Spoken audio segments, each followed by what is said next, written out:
Hello everyone and welcome to Avantika Designeering series or ADS as we like to call it. Every week on Wednesday we feature design and technology leaders who share their professional journey, their thoughts on their domain of work and designeering where the world of design and engineering meet. Make sure you follow us on social media, Instagram, LinkedIn, Facebook and Twitter.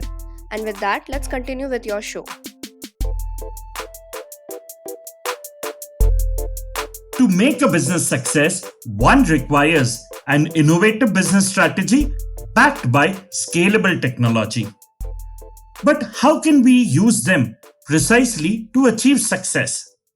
With technology driving transformation, the long term sustainable value will only be created by unifying business and technology strategies to co create exponential value for companies. The collaboration of these two domains can give you a solution that is financially feasible, practical to implement, and adds compelling value to the customer. The question that now arises here is how can this amalgamation enhance customer experience? And that is why in this episode, we interact with Tarun Rawat, Executive Chief Director and Head of Design for Experience Consulting at PwC India. With over 2 decades of experience of creative practice in the field of design, art, and technology, and the strategic domains of design thinking, innovation, and brand strategy, Tarun brings to the table a unique mix of all the above. So let's get into conversation with him on BXT, business, experience, and technology, and turn another stone in our journey of designeering. Hello, Tarun. Welcome to Avantika Designeering series. It's an honor for us to host you on our show. Good morning, Rohit. Pleasure for me to be here. Looking forward to our conversation. Super. So, Tarun, let's start with the icebreaker. In the given environment and situation of working from home, how do you ensure that your creative genes are at play and can come up with ideas to address different customer problems? Absolutely, Rohit. I think that's a very pertinent question. And I think, the way I'd like to answer it is that, it's not just me with, a design background that this sort of situation has, proven so many challenges around. And therefore, your mind kind of leaps to various kinds of solutions. But I think everyone, the entire world is really faced with something nobody ever expected. So I think people are trying to innovate, people are trying to look at new ways to do things. And for me personally, Rohit, I think what's really interesting is to see the massive shift that has happened towards everything digital.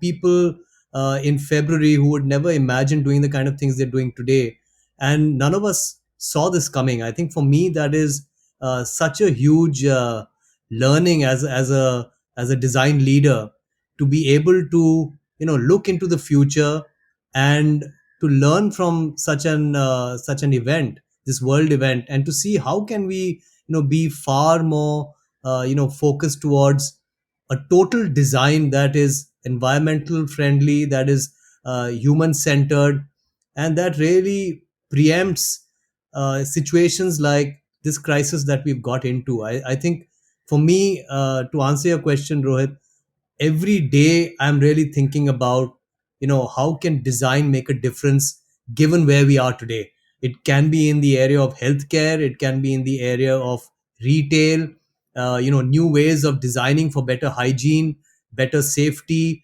How do you leverage digital? I think all these questions are there in my mind, and I think in the mind of every sort of innovator, every designer, every business sort of leader that there is. So that's what is currently occupying my thoughts, Rohit. So, in fact, Tarun, with nearly 2 decades of creative practice in the field of design, art, and technology, and also strategic domains of design thinking, innovation, and brand strategy, can you tell us about your journey? Well, that's a bit of a question that unpacks a long discussion probably, but just to keep it sort of short, what I'll say, Rohit, yeah, it's been a long journey. And to be honest, I don't really feel it, but it has been a long journey, 19 plus years, hitting on 20 now. So my journey really began, Rohit, when I was in school, actually. And here's where it's very important. If you look at the aspect of quantum mechanics, where they talk about the unpredictability of particles, at the smallest level.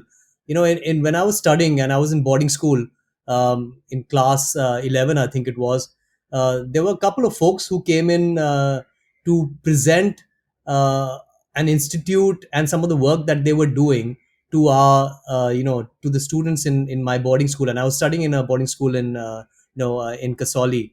So we were quite insulated, and so this institute was the National Institute of Design, and none of us have obviously had not heard of it. This is, I'm talking about, in 1990, uh, in fact 1990, yes.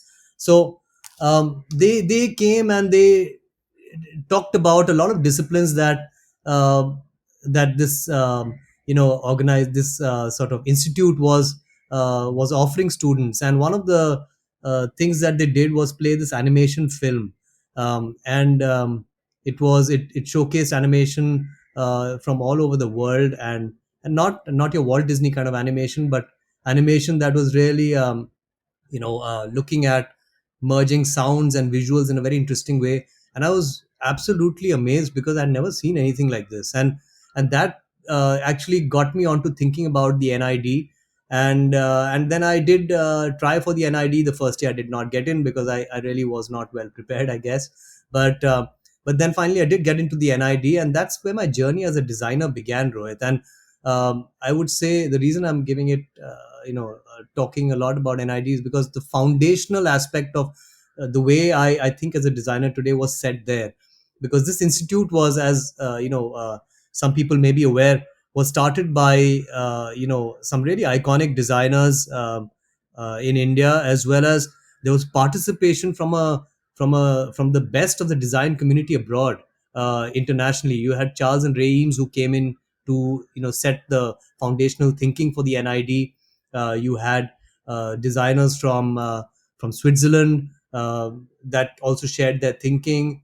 Adrian Frutiger, who's a famous typographer, he had a key role to play in the shaping of the institute and the courses, as well as Henri Cartier-Bresson, the famous photographer. So there was so much sort of thinking that I gained from the NID, and I studied communication design there. But while I studied there, Rohit, one thing that really inspired me was to, while I studied communication design, or graphic design as people would call it today, I I really was interested in looking at the 2D aspect of design. I'm sorry, the 3D aspect, moving beyond the 2D, and that took me. And I'll talk a little bit about this later. But that took me to a new journey that really opened up new ways of looking at things for me, which was really the world of interaction design.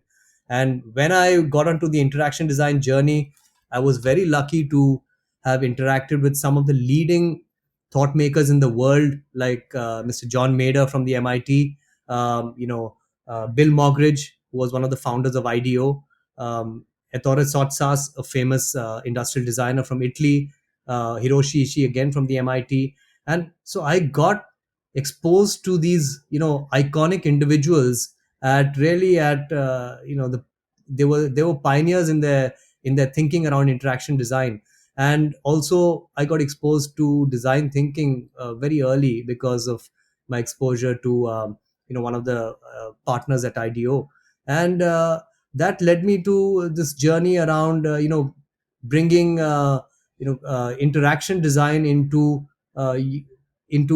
the design disciplines of communication design, industrial design. And then that journey continued, Rohit. From there, I had a design studio. Then IDEO came to India, and I sort of collaborated with IDEO. I was part of IDEO, and then one thing led to another, Rohit. So I think the journey of moving from being inspired by uh, you know um, the design thinking and the design thought of some of the leaders in the world, to really practicing uh, a design discipline that was absolutely new and born while I was studying it, which was interaction design, and to make it relevant to the world today, which is, as I said a couple of minutes earlier, which is being led by everything digital. So for me, that journey, Rohit, really encompassed moving from creativity to moving to design strategy, then looking at the relevance of design to business, and then design, business, and innovation. So all of that entire spectrum, I have been very lucky to have had this kind of a journey, and I think it's a function of the time that I was growing up as a designer, and also some of the amazing individuals and institutions I've had the good fortune of working with and working at. So that's in a nutshell, Rohit, my journey. Tarun, you started, by studying graphic design at NIT, completed your interaction design course. What made you change the gears? What made you change from graphic design to interaction design? It's a very good question, Rohit. And just as I said a couple of minutes back, even when I was studying graphic design, which is essentially seen as a 2D medium, I was very keen on looking at a 3D aspect around graphic design. That can we really look at visual design in a 3D way and not just flat. And I was really inspired by, in fact, at that time there was a lot of animation films that were using stop motion. One of those was, in fact, even in India, if you remember Channel V, I don't know if you do remember Channel V, the music channel. Um, they used to use these sort of stop motion puppets for the animation, sort of animation short films that they had. And you know uh, this very famous Bill Plimpton would also use animation, uh, mixing different mediums. And so what this style and actually one of the mainstream examples is Wallace and Gromit, which I think a lot of people would know about. uh, this sort of stop motion using 3D clay kind of models to tell an animated story. So it really inspired me to think about, as I said, the visual beyond 2D. How do you create the 3D sense around around graphic design? And my journey really began. So to do that, Rohit, I actually picked up one of my what I really loved. And I still do, some of Jim Corbett's amazing stories around the man eaters of Kumau. Being from Kumau myself, that's very special. So I thought of illustrating one of these stories, not in a conventional illustration style, but by building sets and building all the elements within this story, that Jim Corbett, the hunter, the hills, and then to shoot it photographically and to create this sort of kind of 3D illustration. So that got me interested in working with different materials as a graphic designer. And then, you know as luck would have it, and chance, which is also, I believe, a very very important part of one's journey. I had finished my sort of studies at NID, and I was about to head out to Delhi, to go back home and then look for a thesis project. And I happened to miss my train, and I was sitting back in the institute, and I was sitting with one of my professors, and this phone call came in while I was sitting there. um, and as it transpired, it was a phone call from somebody who was trying to reach out to my professor for recommendations around, they want this gentleman wanted a visual designer to work with him on a project. And this gentleman had come from, at that time I didn't know the institute, but later it formed a core part of my journey. He had come in from the US, from Xerox Park. Now Xerox Park is the Palo Alto Research Center of Xerox, and some of the most amazing innovations came out of this lab in Palo Alto. And he wanted to work on a project and this is, I'm talking about 2000. He wanted to work on a project leveraging technology amongst a group of people who probably have no idea about the technological aspects of what he wanted to do, but he really wanted to understand how to humanize technology leveraging design. And so this phone call came in because I missed my train, and I happened to meet this gentleman, and I happened to work on this project. and that really opened up the world of interaction design for me. And my journey of interaction design began with this project, and I'll talk a little bit about it later on, Rohit. But I think that's how my journey began, a game of chance, and also not just chance, also I believe you need to be very inspired around what you want to do. You need to lead with your passion. And I really was very keen on looking at visual design beyond the 2D. So I think this is how my journey began, in the interaction design world. So that's a little bit of an anecdote there, Rohit.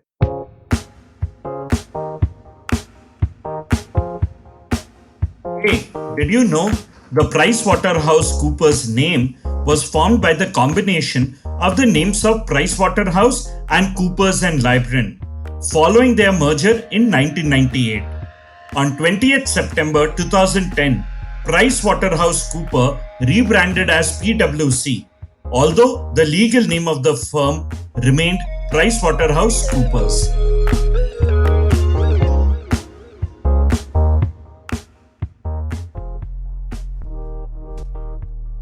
That's fascinating. So, Tarun, you worked in so many different sectors, technology companies, design studios, a pharmaceutical company, now a financial organization.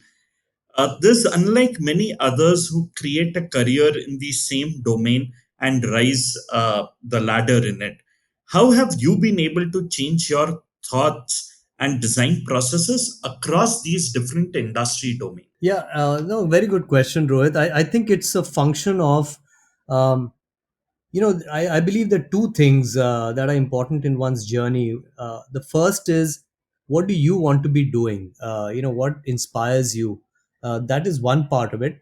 And the second equally important part is, therefore, what are the opportunities that can allow you to do that, right? So I think I have been very fortunate to, as I said a little bit earlier, Rohit, as a graphic designer, as a young graphic designer, to have moved into a domain which was completely new. There was not much precedent of it at all. In fact, it emerged as I was studying it, was the domain of interaction design.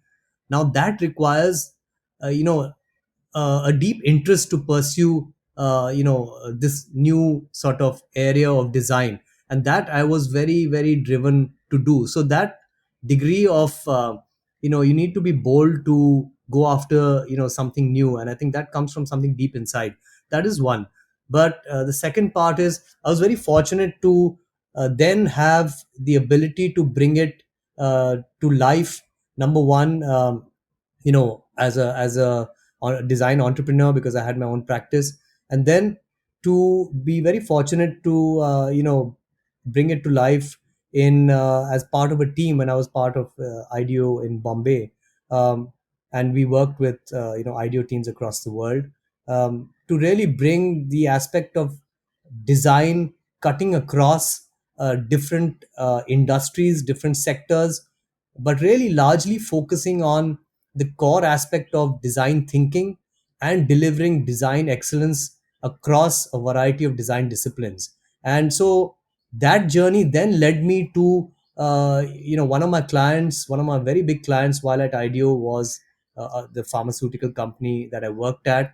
The leader was extremely is an extremely inspiring gentleman, and he really wanted to build this capability internally. So along with a colleague, one again took the bold decision to bring alive this kind of design thinking and my past experience at IDEO, that kind of a mindset within a pharma company, which again, Rohit, uh, most people might not uh, do. It requires a certain amount of belief in what you're doing. And for my colleague and myself, we were very very driven by bringing the aspect of uh, design to transforming people's lives by delivering better health, and that cut across various design disciplines, right?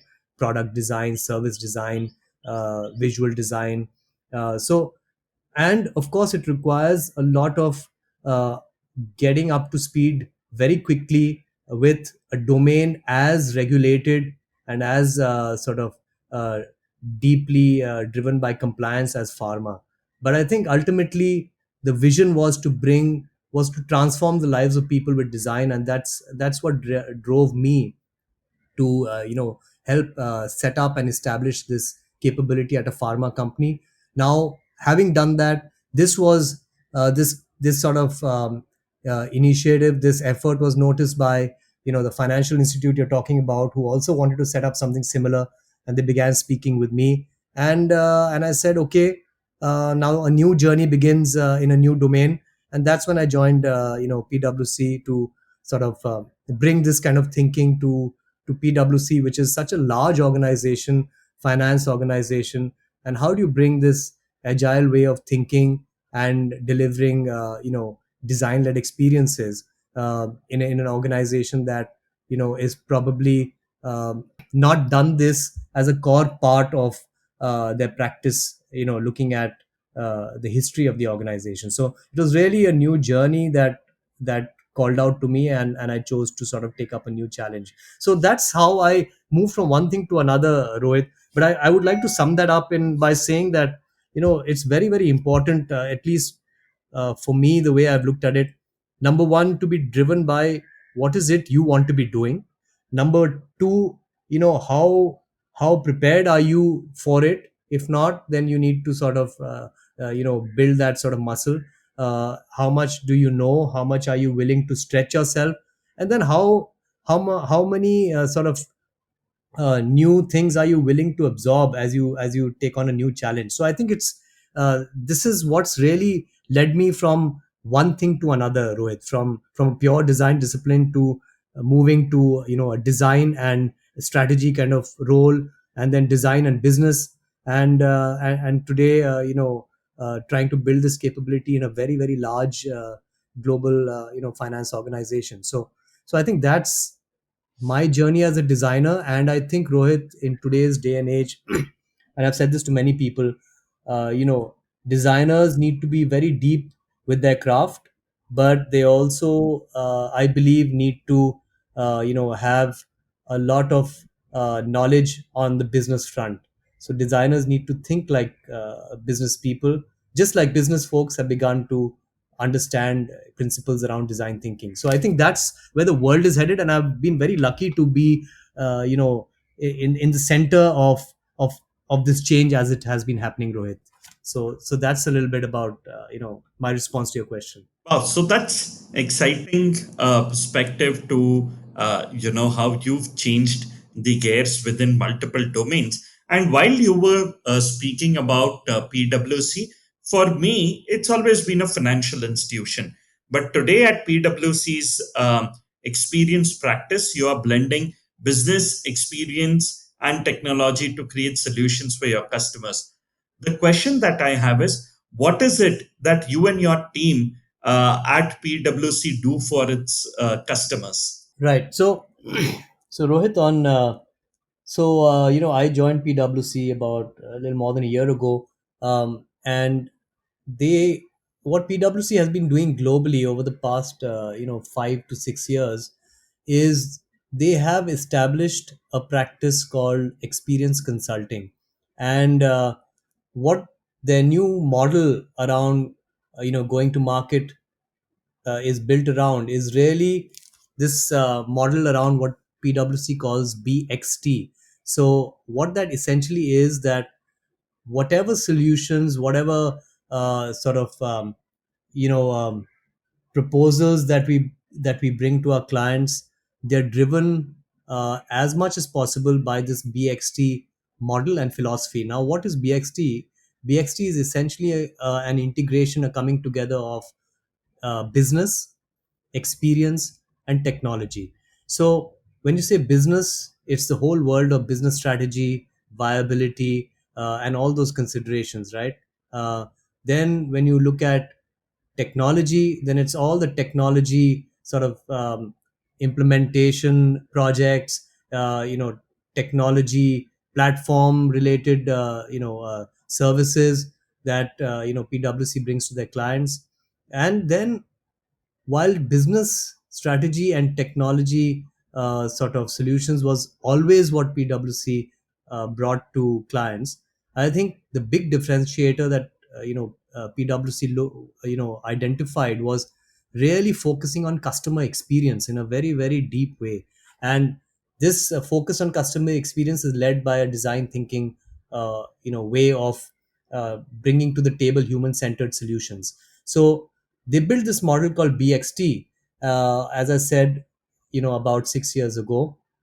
And uh, and then they built around this thinking what they called experience centers, and set these up all in various places all across the world, which are essentially led by, as I said, this design thinking sort of way of creating integrated teams, and tackling solutions with a very human centered kind of approach. Now, when they were setting up this team in Bombay, they reached out to me, and I was very keen to sort of bring alive this kind of thinking for PwC, within PwC, and as I said, being a huge organization as it is, and trying to bring alive something new like this within such an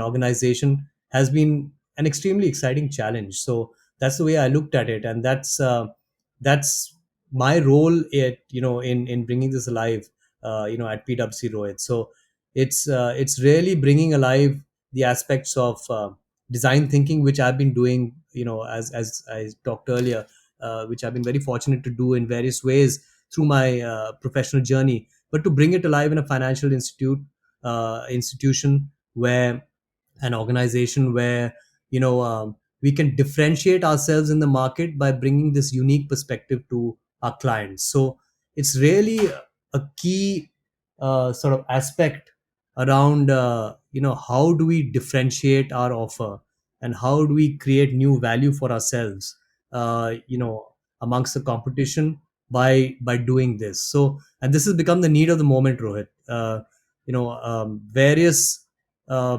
various organizations are doing it. The competition is doing it, and it's not just because others are doing it. The fact is, how well do we do it? I think that's going to be the key thing. And so that to me was a very exciting reason why I came on board at PwC to bring this value, uh, based on the experience I have. So that's the context around why PwC, Rohit. But as I said, PwC has been, they've been, pursuing this very aggressively for the past 6 years. And some of the experience centers they have the world over are really fantastic. And, if you just look at those online, you'll get a sense of what I'm saying. So that's the journey at PwC, Rohit. I don't know if that answers your question, but it's a work in progress.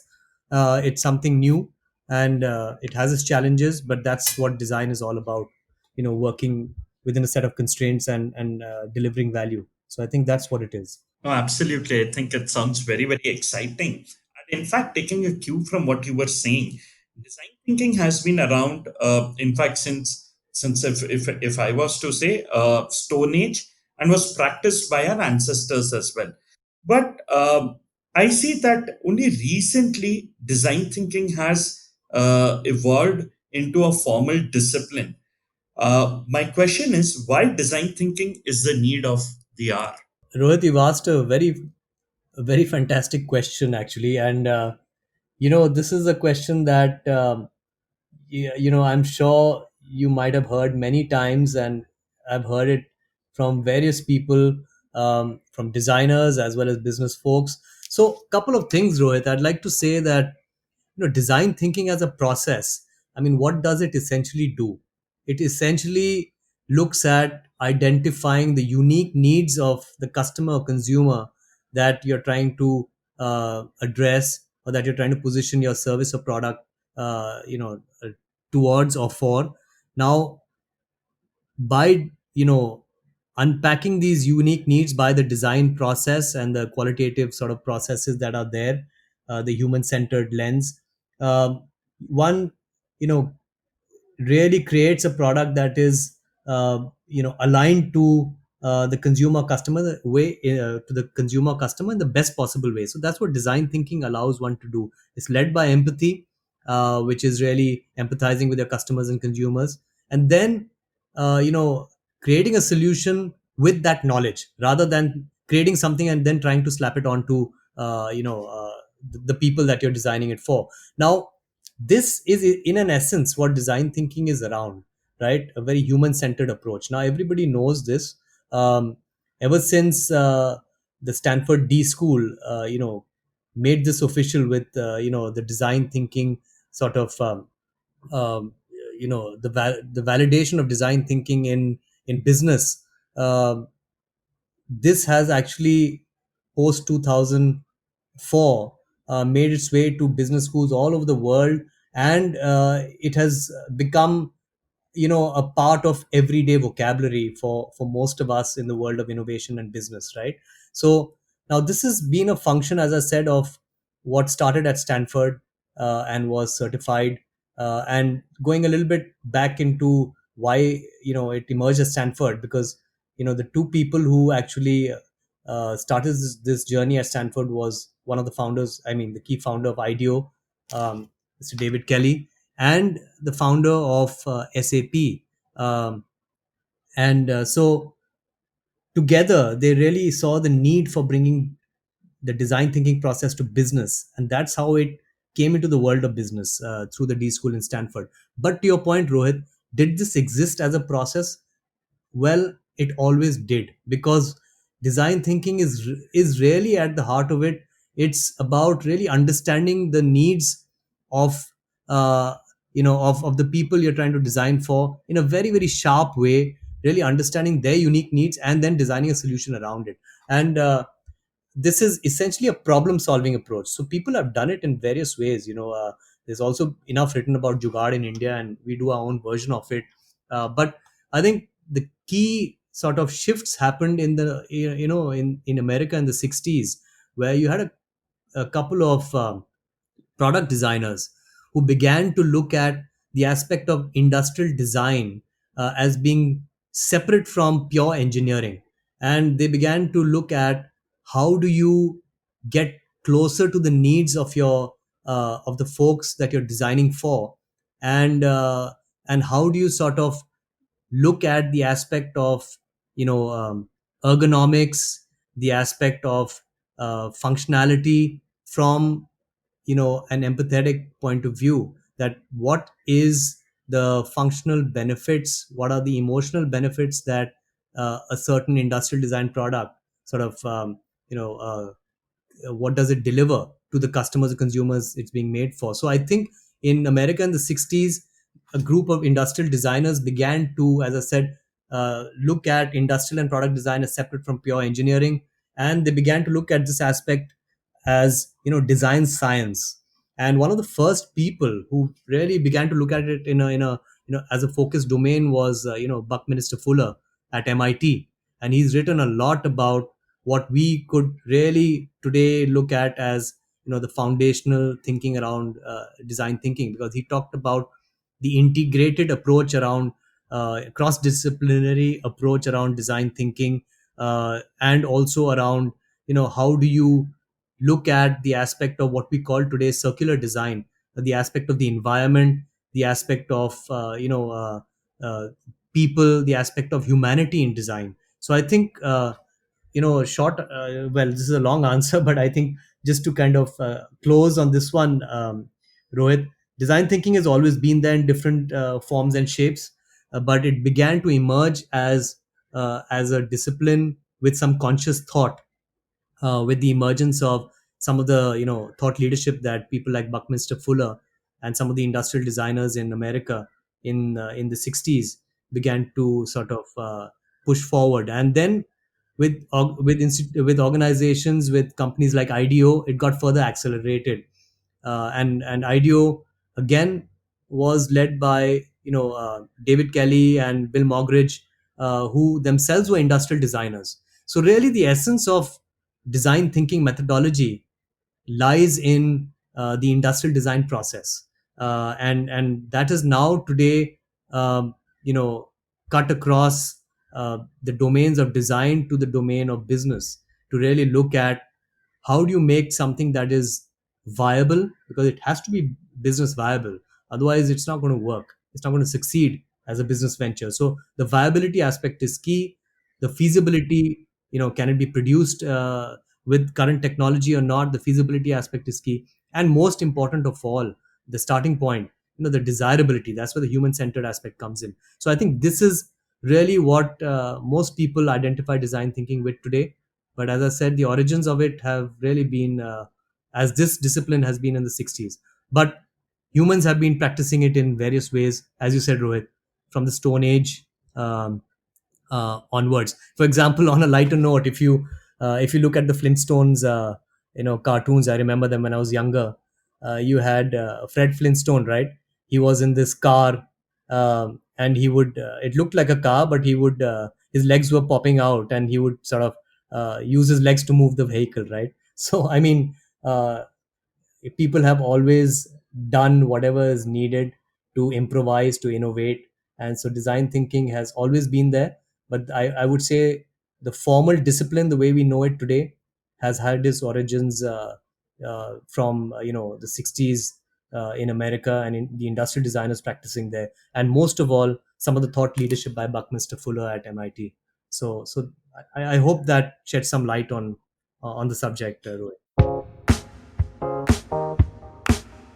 Hey, do you know about the Future of India, the Winning Leap campaign by PwC? Their aim is finding solutions to some of India's most persistent problems in the field of agriculture productivity, urbanization, digital connectivity, healthcare, education, and more. It is driven by the belief that India can build shared prosperity for its 1.25 billion citizens by transforming the way economy creates value. So Tarun, my next question is the ability to empathize is recognized as a crucial soft skill that every designer requires. However, empathy needs more than intellectual understanding. My question is, what are the traits an empathetic observer should possess to gain a deeper understanding of the user? So, Rohit, this is actually it's a very important question you've asked, and the answer to it uh, is not something that I'm afraid will provide a very easy way to sort of checkbox the empathy quotient. Right now, empathy as a sort of to bring empathy in as a designer in the process, it requires the designer to really be able to truly, and this comes with practice, to put themselves, as they say, in the shoes of the customer or consumer you're designing for. Now that means a couple of things. Now obviously we're working in in this remote interaction environment, but a large part of the empathy led research process, the empathy journey really begins with qualitative research. And that meant going to uh, the homes of the various users or consumers, or into that context, and being one with them and trying to see the world through their eyes. And that means a number of things. You got to be able to be relatable, and that really begins with, you got to think about how they see you. Do they see you as the other, or do they see you as one of them? Are you threatening, are you not? So the dimensions around an empathetic designer really begin with the ability to relate to the customer that you're talking to or going to be designing for as a first step. That's one. Are you are you able to be relatable to them? That's the first thing, and that takes a lot of practice, because you talk to various peoples across the economic spectrum, right? And then the other aspect is, how do you ask questions, or how do you look for you know uh, uh, potential levers for innovation, or potential levers for new value creation, with a very open mindset, not to begin to sort of uh, drive the people, the users you're speaking with or interacting with, towards certain predetermined areas that you would like to conclude on, but to really have the confidence to enable open conversations, because that leads you to really new areas for innovation. So I think it comes with practice, Rohit. But I think the first really important part, as I said, the designer has to work on relatability. How do you relate to the audience you're designing for?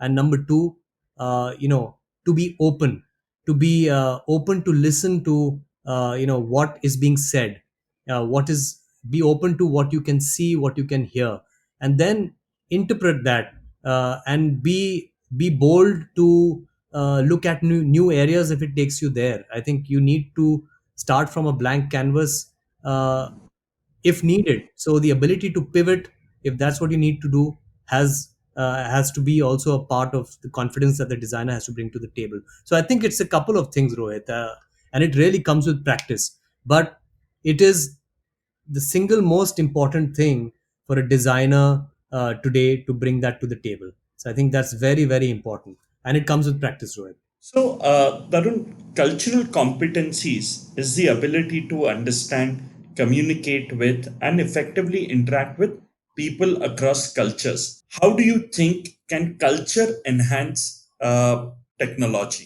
In fact, there's a lot of conversation around how technology enhances the culture side of it, but we thought of twisting this around and asking you is how can culture enhance technology? Absolutely, I think, Rohit, that is one of the most important things today. When I say today, I mean in the current situation we are in, with COVID, right?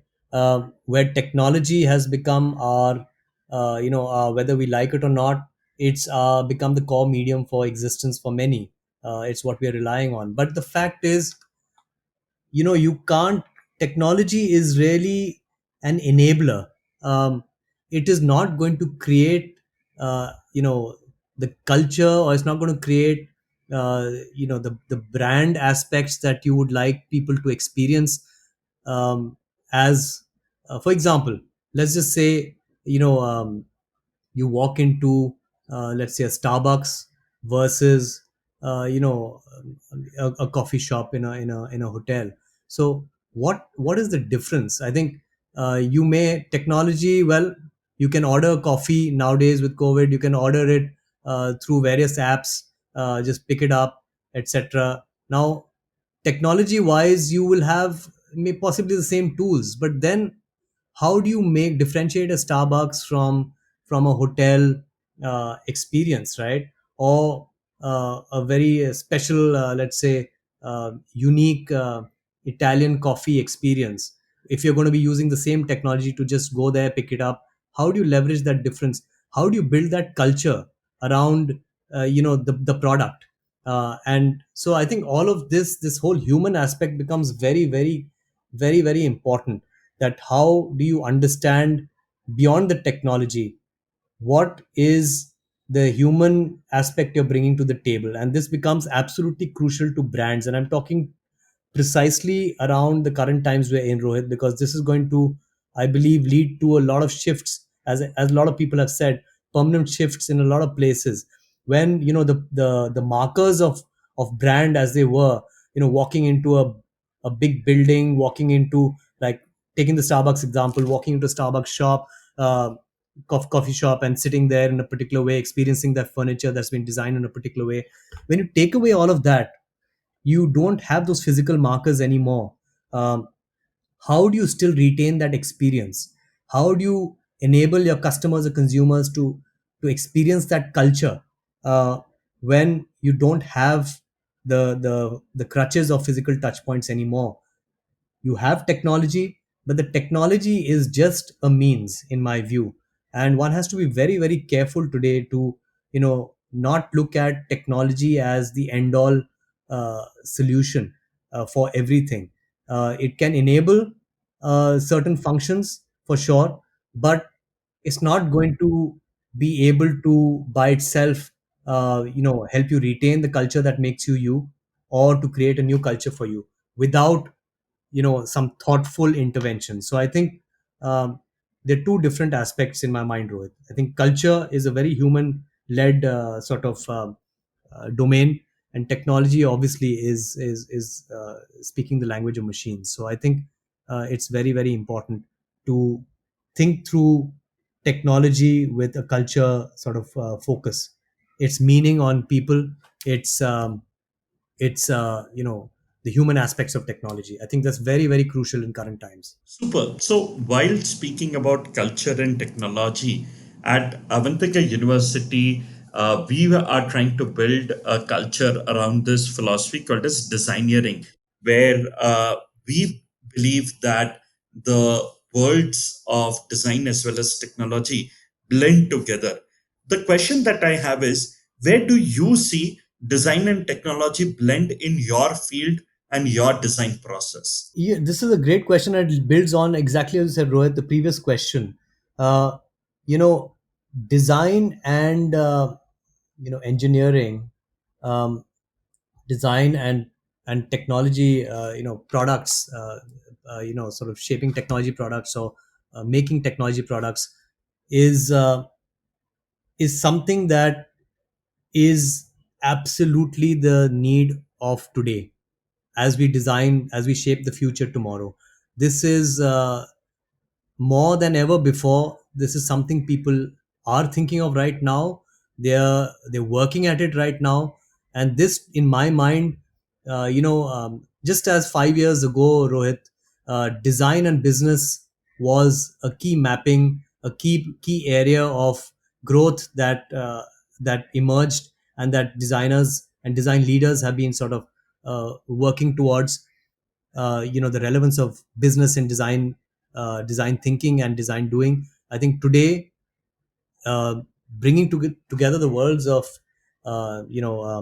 design and in engineering, as we engineer new solutions for the future, that is already at our doorstep, I think becomes absolutely critical.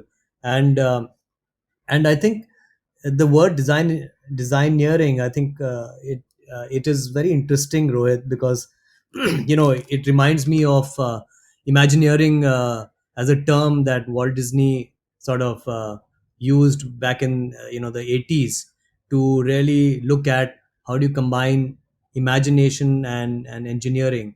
And while most people attribute it to Walt Disney, this term was actually as old as the 1940s, right?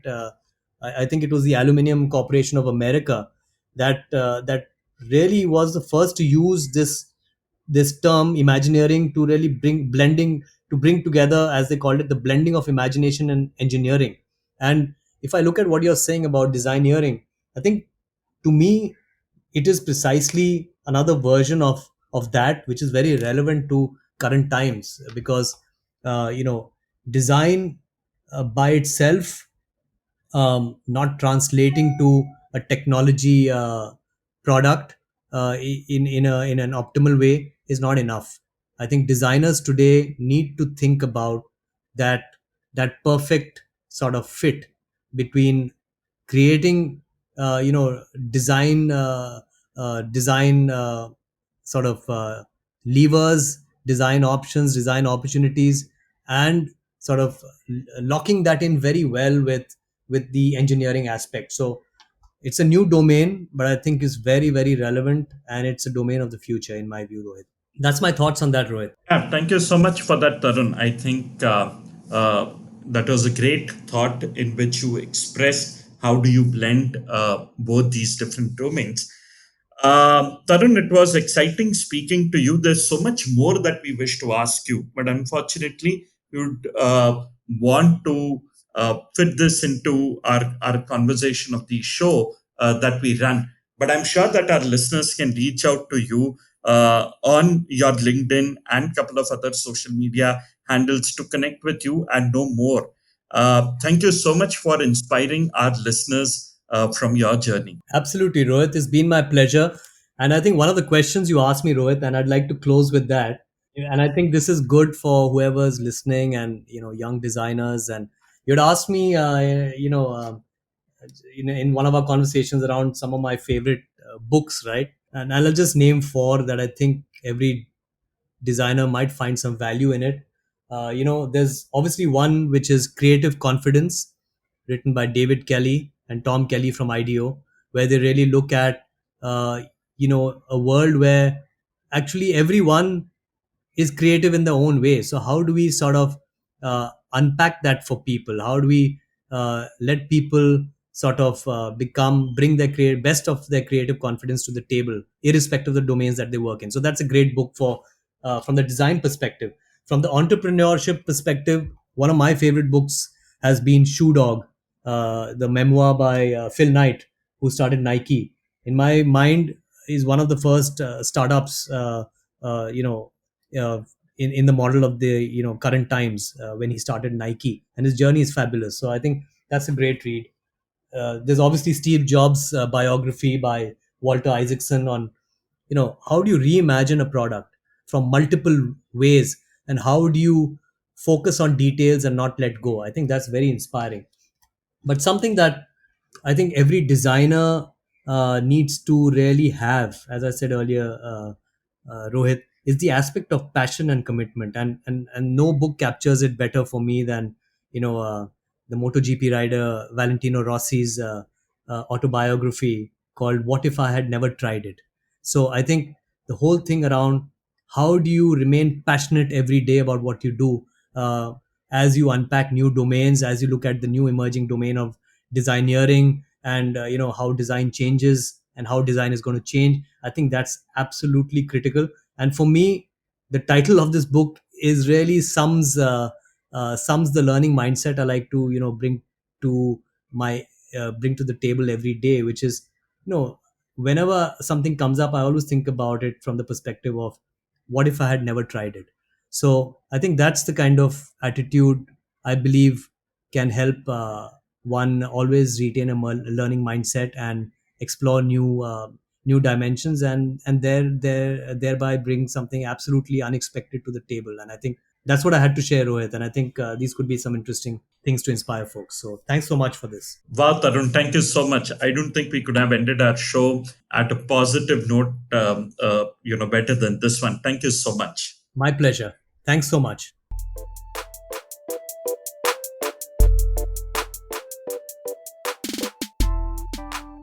Hey there, we hope you enjoyed our show. Do write to us on ads@avantika.edu.in. We look forward to your opinions, feedbacks, and suggestions of speakers you would like us to host on this show. Do tune in our channel next week on Wednesday for a new story on Hubhopper or wherever you get your podcast from. Follow us on Facebook, Instagram, LinkedIn, and Twitter.